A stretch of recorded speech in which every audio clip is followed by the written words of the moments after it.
So, as Johnny just said, my name is Eirlys, and I have the privilege of speaking or preaching today from Acts 25. So, we've reached chapter 25 in the never-ending story of Acts.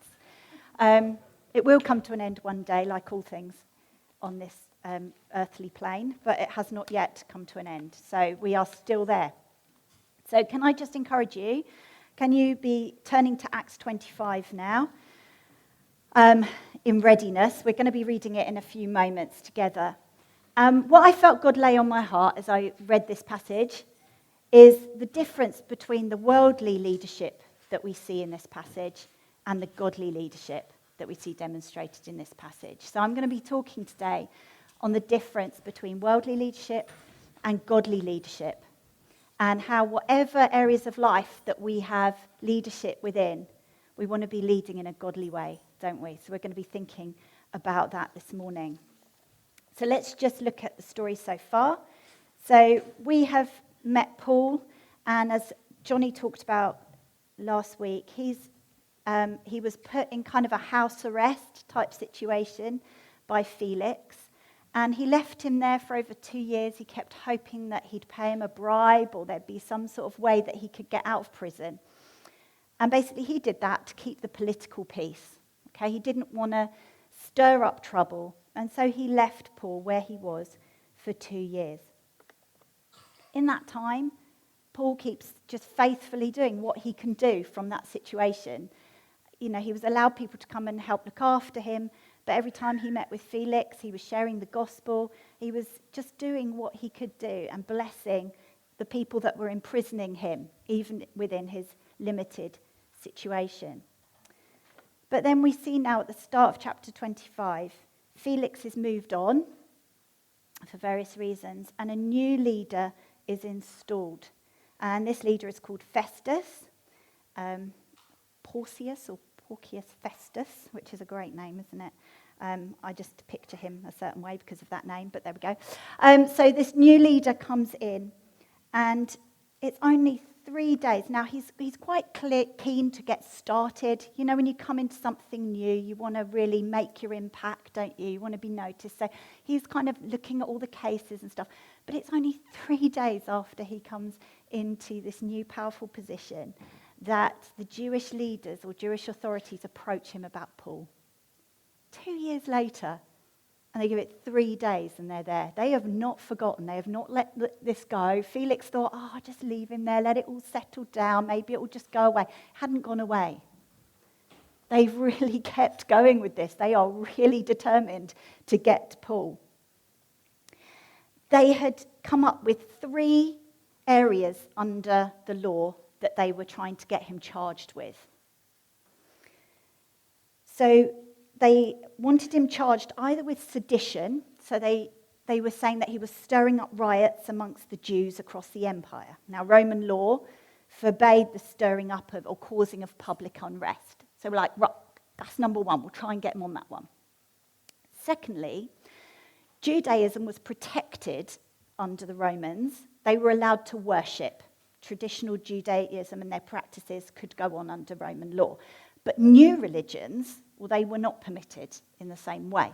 So they were then trying to accuse Paul of starting up a new sect and being the ringleader of this new sect, which they called the Nazarenes, which would then mean he wasn't protected as a Jew. They were trying to sort of say Christianity is different from Judaism, therefore he's not protected, therefore he's starting up this new religion, therefore we can get him on that. Just in case those two weren't enough, they then also accused him of bringing Greeks into the temple. Under Jewish law, that would have been a capital offence. And under Roman law, they allowed the Jews to have authority over that and to carry out that capital offence. Okay, so we're in an occupied territory. So the Jews have certain powers and certain limits, and then the Romans permit them to have those, but they have the ultimate authority over those. So that's the kind of situation we find ourselves in. And this is what Paul is coming up against. So Festus has come in as a new leader. He doesn't really understand Judaism. He doesn't really understand the politics of the area. He's just been drafted in and dumped into this place. And so the Jewish authorities come straight up with these 3 arguments And they're hoping that now with this new leader, they can get him. Basically, they can get Paul. So let's now read chapter 25 with that in mind and just see what happens next. Okay, so bear with. Okay. Hopefully you've got chapter 25. Good, no one's rustling, so I'll take that as a good sign. 3 days after arriving in the province, Festus went up from Caesarea to Jerusalem, where the chief priests and the Jewish leaders appeared before him and presented the charges against Paul. They requested Festus as a favour to them to have Paul transferred to Jerusalem, for they were preparing an ambush to kill him along the way. Festus answered, "Paul is being held at Caesarea, and I myself am going there soon. Let some of your leaders come with me, and if the man has done anything wrong, they can press charges against him there." After spending 8 or 10 days with them, Festus went down to Caesarea. The next day he convened the court and ordered that Paul be brought before him. When Paul came in, the Jews who had come down from Jerusalem stood round him. They brought many serious charges against him, but they couldn't prove them. Then Paul made his defence. "I've done nothing wrong against the Jewish law or against the temple or against Caesar." Festus, wishing to do the Jews a favour, said to Paul, "Are you willing to go up to Jerusalem and stand trial before me there on these charges?" Paul answered, "I am now standing before Caesar's court, where I ought to be tried. I have not done any wrong to the Jews, as you yourself know very well. If, however, I am guilty of doing anything deserving death, I don't refuse to die. But if the charges brought against me by these Jews are not true, no one has the right to hand me over to them. I appeal to Caesar." After Festus had conferred with his council, he declared, "You have appealed to Caesar you will go." A few days later, King Agrippa and Bernice arrived at Caesarea to pay their respects to Festus. Since they were spending many days there, Festus discussed Paul's case with the king. He said, "There is a man here whom Felix left as a prisoner. When I went to Jerusalem, the chief priests and the elders of the Jews brought charges against him and asked that he be condemned. I told them that it is not the Roman custom to hand over anyone before they have faced their accusers and have had an opportunity to defend themselves against the charges. When they came here with me, I did not delay the case, but convened the court the next day and ordered the man to be brought in. When his accusers got up to speak, they didn't charge him with any of the crimes I'd expected. Instead, they had some points of dispute with him about their own religion and about a dead man named Jesus, whom Paul claimed was alive. I was at a loss how to investigate such matters, so I asked if he would be willing to go on to Jerusalem and stand trial there on these charges. But when Paul made his appeal to be held over for the emperor's decision, I ordered him to be held until I could send him to Caesar." Then Agrippa said to Festus, "I would like to hear this man myself." He replied, "Tomorrow you will hear him." The next day, Agrippa and Bernice came with great pomp and entered the audience room with the high-ranking military officers and the prominent men of the city. At the command of Festus, Paul was brought in. Festus said, "King Agrippa and all who are present with us, you see this man. The whole Jewish community has petitioned me about him in Jerusalem and here in Caesarea, shouting that he ought not to live any longer. I found he had done nothing deserving of death, but because he made his appeal to the emperor, I decided to send him to Rome. But I have nothing definite to write to His Majesty about him. Therefore I have brought him before all of you, and especially before you, King Agrippa, so that as a result of this investigation I may have something to write. For I think it's unreasonable to send a prisoner on to Rome without specifying the charges against him." Okay. So, in the first place, we see Paul before Festus. Okay. Paul had revealed that he was a Roman citizen. And Roman citizenship was very rare and very coveted.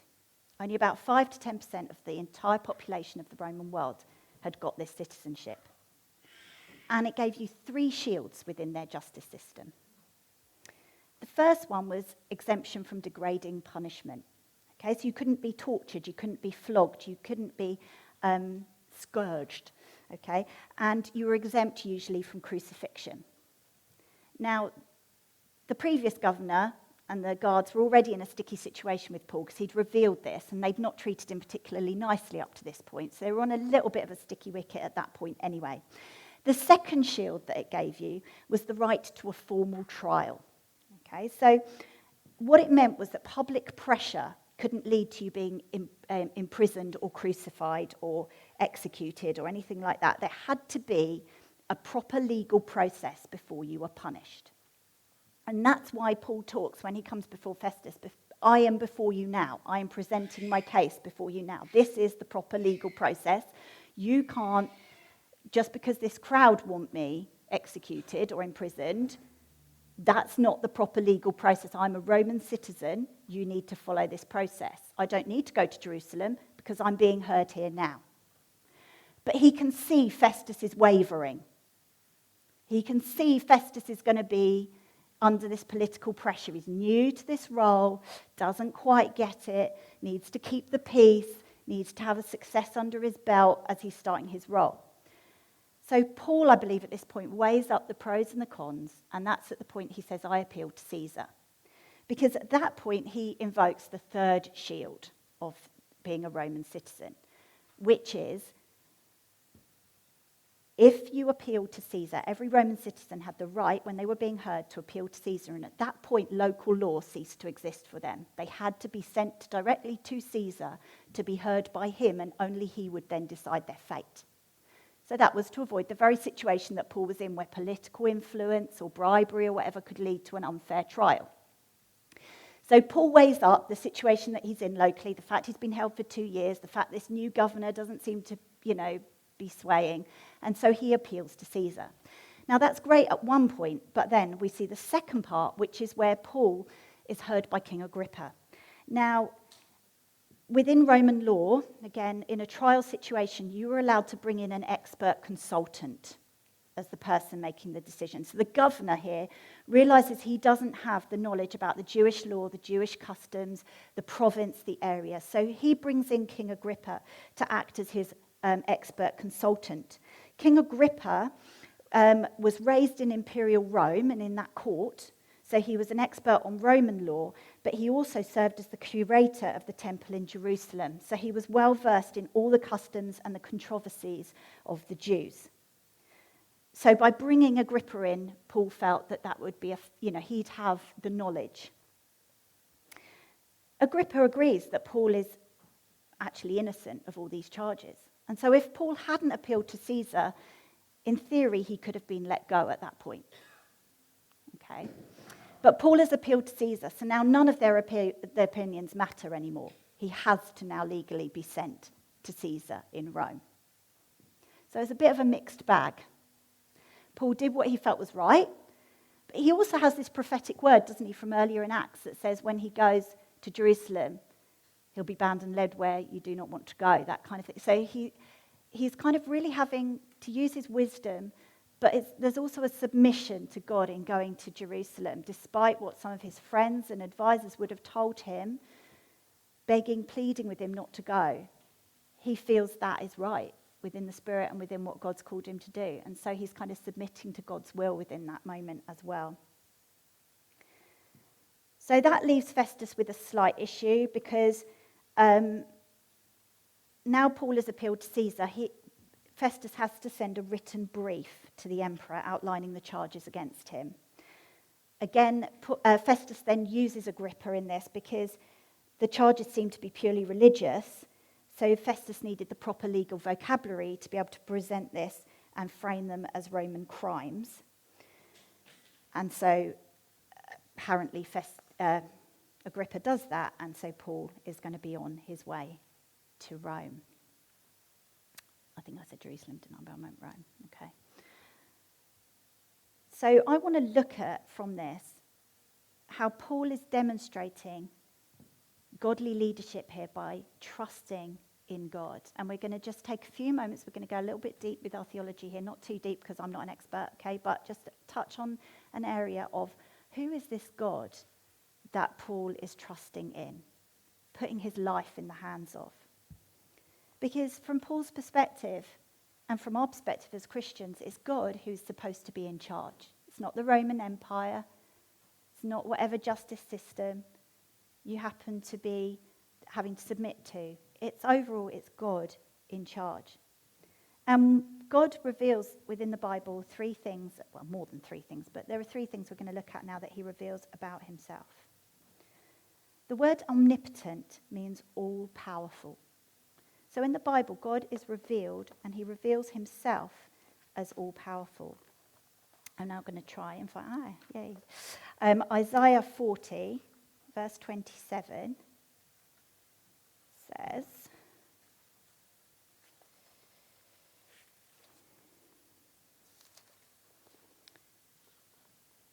"Why do you complain, Jacob? Why do you say, Israel, my way is hidden from the Lord? My cause is disregarded by my God. Do you not know? Have you not heard? The Lord is the everlasting God, the creator of the ends of the earth. He will not grow tired or weary, and his understanding no one can fathom." God reveals himself as all-powerful, and when we get even a tiny glimpse of that God, as Paul did, then that calls for our attitude to be one of utter confidence. Now, we live in a broken world, and trusting in God with that kind of confidence is hard because there are often impossibilities. Paul knows that to go to Rome probably means suffering, potentially death. But he's trusting in a God that is all-powerful. Our personal circumstances, we can seem so difficult, but actually God, if we believe in him and he declares himself to be omnipotent, all-powerful, he is over that. He doesn't grow tired. He doesn't grow weary. He is over it all. Another thing that God reveals about himself is that he is omnipresent. He is everywhere present. In Psalm 139, a really well-known psalm. Sorry, I'm just flicking about a bit. So Psalm 139. I brought my tiny Bible, which seemed a good idea at the time, but it's actually quite hard to turn the pages. Psalm 139. So I'm going to read verses 7 onwards for a bit. "Where can I go from your spirit? Where can I flee from your presence? If I go up to the heavens, you are there. If I make my bed in the depths, you are there. If I rise on the wings of the dawn, if I settle on the far side of the sea, even there your hand will guide me. Your right hand will hold me fast. If I say, surely the darkness will hide me and the light become night around me, even the darkness will not be dark to you. The night will shine like the day, for darkness is as light to you."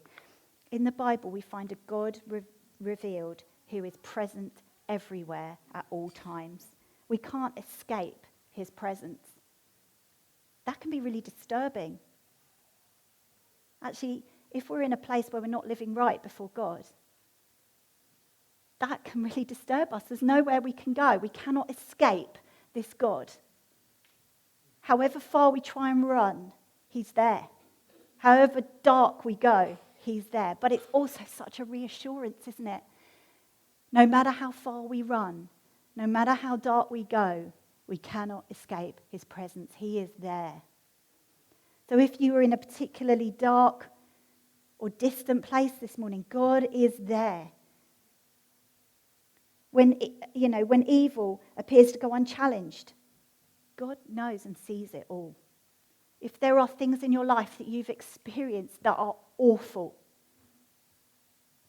it's a mystery, but God was there. And the next point, we'll go on to look at that because that raises some questions, doesn't it? It also reveals in the Bible that he is omnipresent in time. There is no moment that was before God. There will be no moment that is after God. He is always. And finally, for this morning, the Bible reveals that God is omniscient. He is all-knowing. Verse 1 of the same psalm says, "You have searched me, Lord, and you know me. You know when I sit and when I rise. You perceive my thoughts from afar. You discern my going out and my lying down. You are familiar with all my ways. Before a word is on my tongue, you, Lord, know it completely.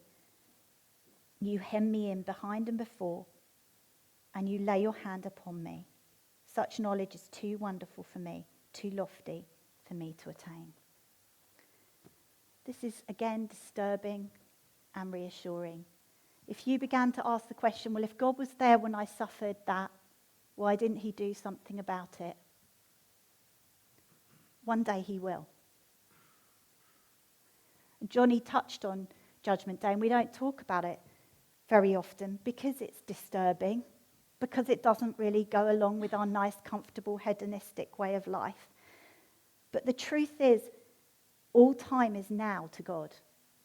There isn't a past to him. There isn't a future. It is now. When Judgment Day comes, every judgment that God makes will be utterly just, because he knows every thought, every motive of every person that has ever existed. He was there in every moment that everything occurred.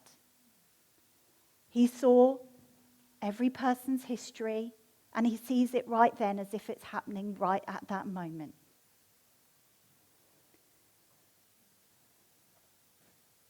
We trust in human judges and human juries, but God's judgment will be utterly just.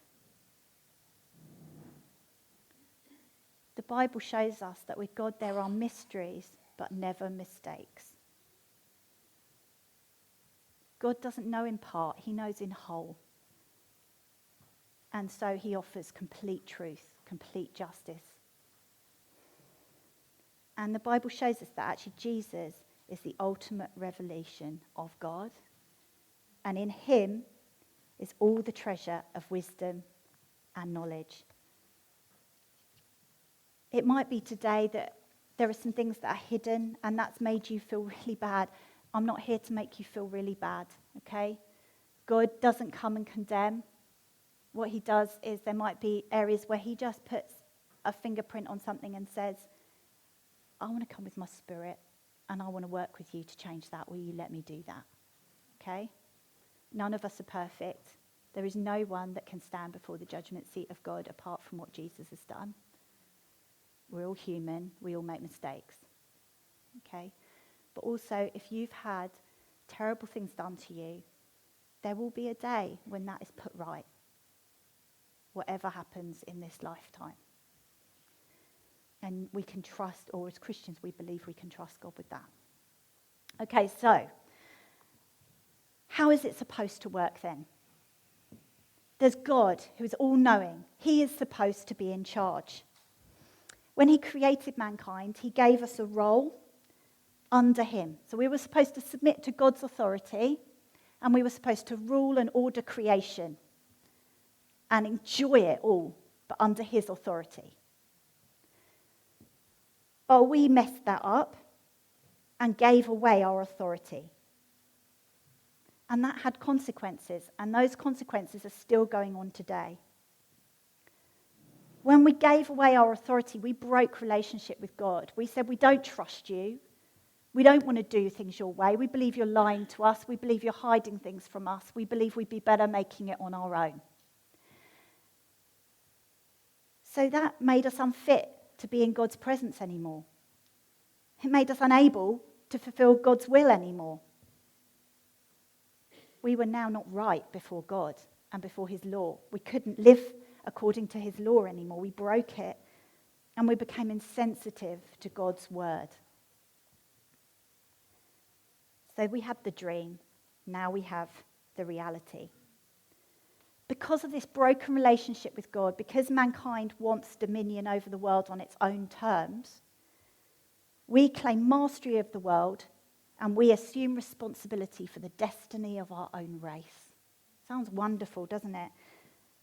But unfortunately, we can't escape the fact that God is real and that there are consequences to us not coming under his authority, because this universe and this creation is made to be subject to his authority. We have an inevitable sense within us that things aren't quite how they should be.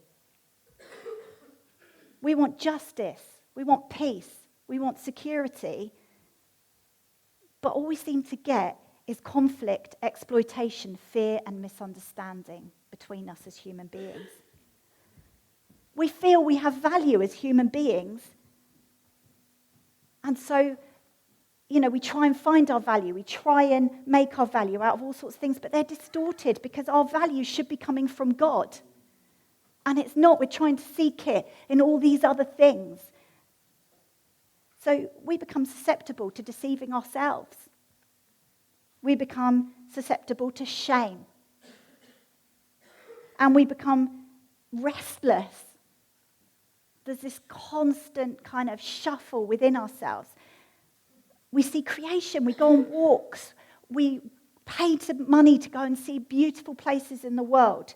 We kind of have this sense that creation is beautiful and precious and we should be looking after it, and yet at the same time we're exploiting it, we're polluting it, we're using up the world's resources. We have this feeling that death is wrong, that people shouldn't die, that we shouldn't die. And so we live our days, counting our days, knowing that inevitably we're going to die. So time is just this thing that is against us, this ticking clock. We have our bucket list, we have our anxiety, we have our hedonism, we have our materialism to try and make the most of what we've got because we know it's going to come to an end, and that feels wrong. Fortunately, God didn't leave us in that place.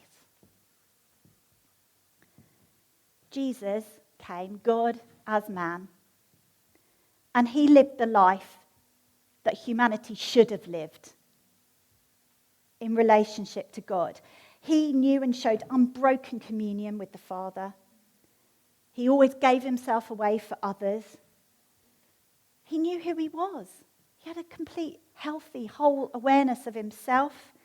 He knew who he was in terms to the Father. He knew he was loved. He knew what his Father's will was for his life, and he gave himself for that. He spent his whole life establishing the kingdom of God. He,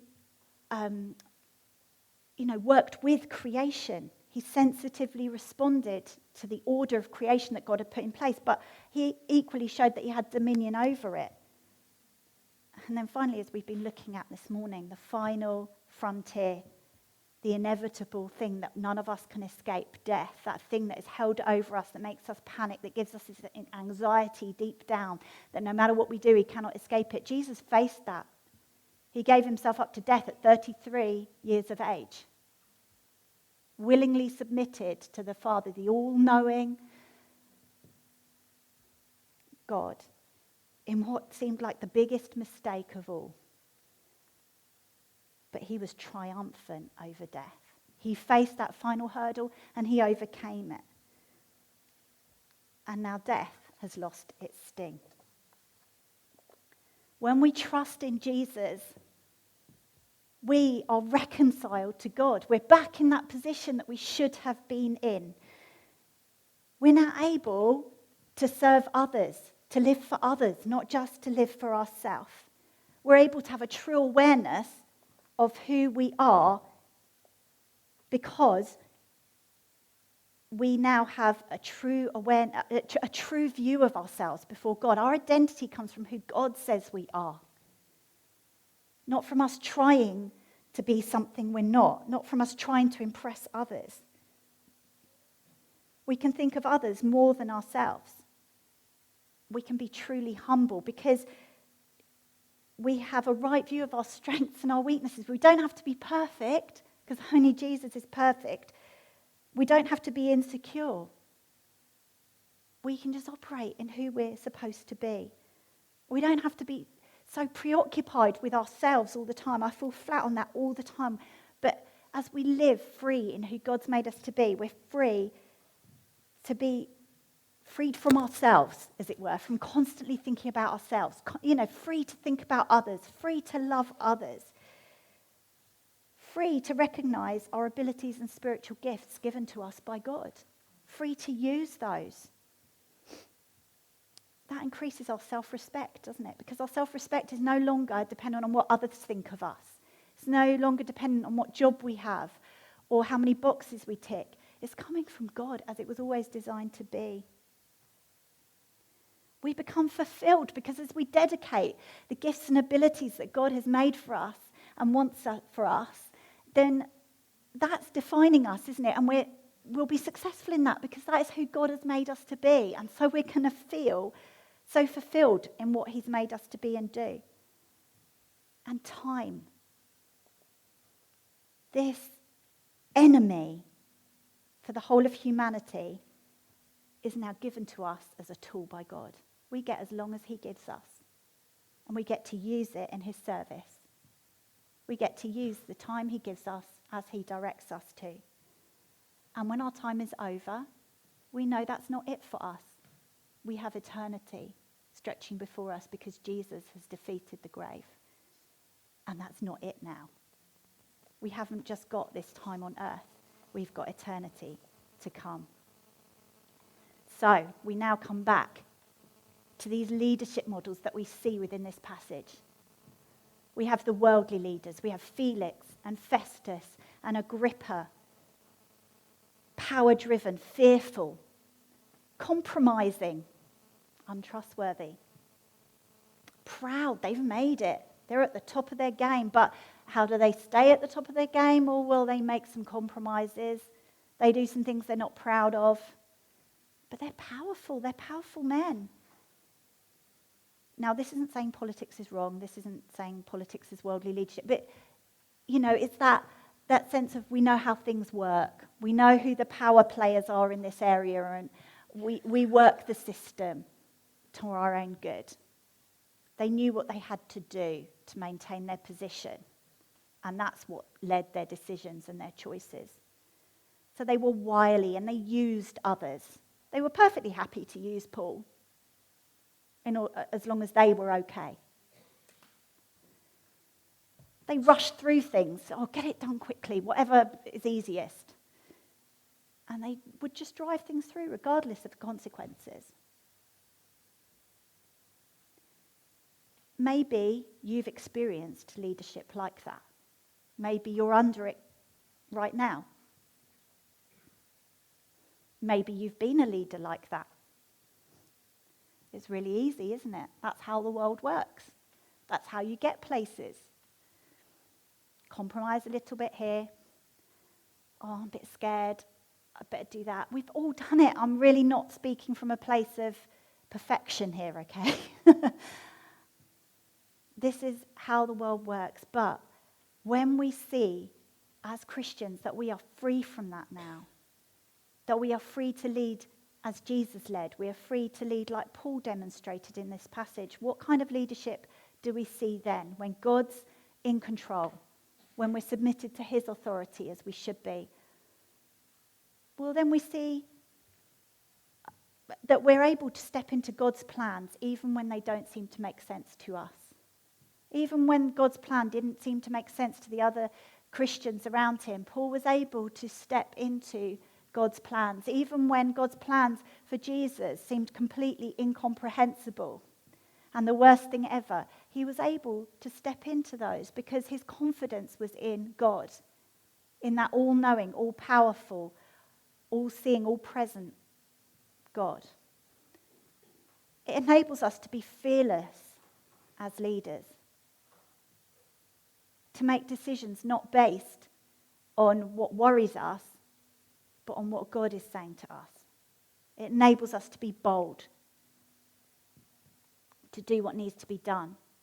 It enables us to be focused on others, on what's best for other people, not just securing what's best for ourselves, not just wanting to appear good. It enables us to be sacrificial when it's required, because actually our time, our gifts, our abilities are all from God.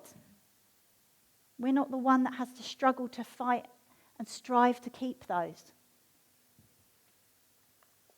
It enables us to be humble and think of others more than ourselves, and to have a right view of ourselves, not putting ourselves down, but not overinflating ourselves. Just we are who we are before God. By God's grace, we are who we are. We do what we do faithfully, and we serve others, but we're also wise and discerning. Paul used his wisdom, he used his knowledge of the Roman legal system. He didn't just lie there like a flat pancake and take whatever was given to him. He was wise within that. Jesus made wise decisions all through his life. We're called to be wise and discerning in whatever areas we lead in, but fully submitted to God's will. So I want us to think about where and how are we leading. Maybe we're leading in our home. Maybe we've got children or dependents or others. Maybe we're leading at work. Maybe we lead a team. Maybe we lead a massive area. I don't know.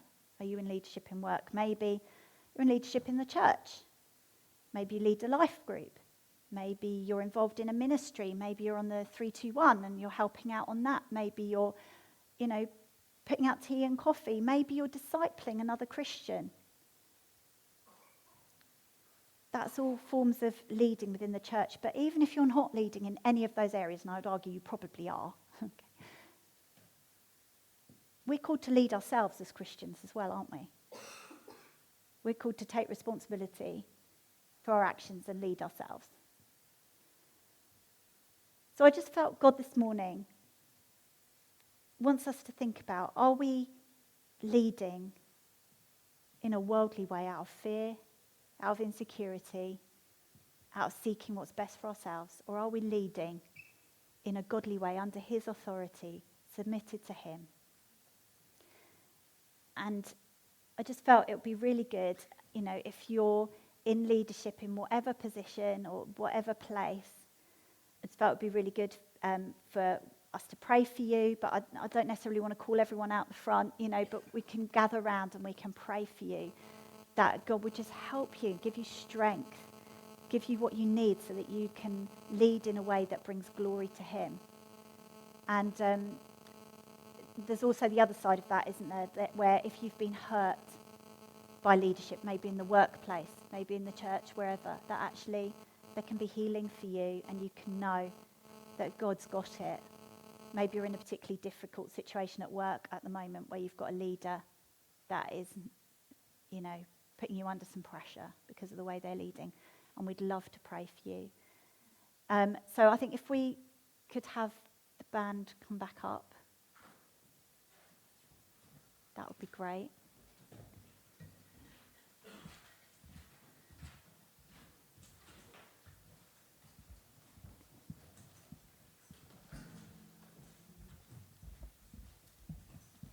And let's just focus on our wonderful God, on the God that is all-powerful, all-knowing, all-present. And let's just let him speak to us. Are there areas that he's highlighting? Are there areas where you've just been leading in your own strength and actually you want to give that back over to him again? Are there areas where damage has been done to you and you just want to let him in to begin to heal some of those areas? Are there areas where you want to step into leadership or you haven't even recognised that you're in leadership and actually you just want to say to God, would you help me to lead in a way that brings glory to you in whatever area that comes in? So let's just spend a few moments doing that, I think.